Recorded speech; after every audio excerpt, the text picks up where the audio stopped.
Mining the sea floor. So এখানে আমাদের কিওয়ার্ডগুলো হচ্ছে দেখেন মাইনিং কর্পোরেশন, আর আমরা এই লাইনটা মিলাবো ওই জায়গায় গিয়ে, believe that material resource lying under the sea may be superior to those found in the earth. মানে পৃথিবীতে যেগুলা বর্তমানে আছে সেগুলার চেয়েও ভালো মানের কিছু সুপারিয়র কি কোথায় রয়ে গেছে, লাইং আন্ডার দ্য সির ভিতরে। এবং আমরা যেটা মিলাবো সেটা হচ্ছে যেখান থেকে আমরা কিওয়ার্ডটা নেব, they also say that this can be removed, যা রিমুভ করাও যেতে পারে উইদাউট প্রডিউসিং মাচ কি, এই ড্যাশের মধ্যে যে জিনিসটা দেওয়া লাগবে সেটা হচ্ছে আমাদের উত্তর। So that can be removed, যা রিমুভ করা যেতে পারে মাচ।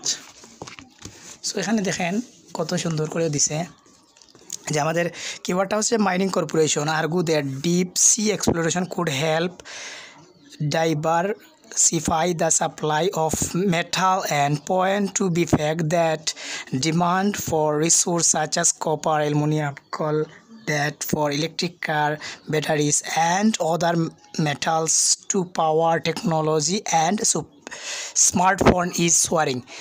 সো আমাদের এইটা হচ্ছে কিওয়ার্ডের সাথে আমরা মিলাতে পারছি। এখন আমরা যেটা উত্তরটা নেব, দেশেদের তারা বলতেছে যে deep sea mining could yield far superior ore, deep sea mining থেকে কি উৎপাদন করা যেতে পারে, মূল্যবান আকরিক টু ল্যান্ড মাইনিং থেকে with little if any waste. এখন আমরা ইফ এনি শব্দটা যদি বাদ দিই তাহলে আমরা কি পারবো, এখানে যে কমা টু কমা বাদ দিলে দেখা যায় থাকছে যে উইথ লিটল ওয়েস্ট, এবং এই জায়গায় যে বলতেছে যে উইদাউট প্রডিউসিং মাচ ওয়েস্ট, তাহলে কি আমরা ওয়েস্টটা নিতে পারি না?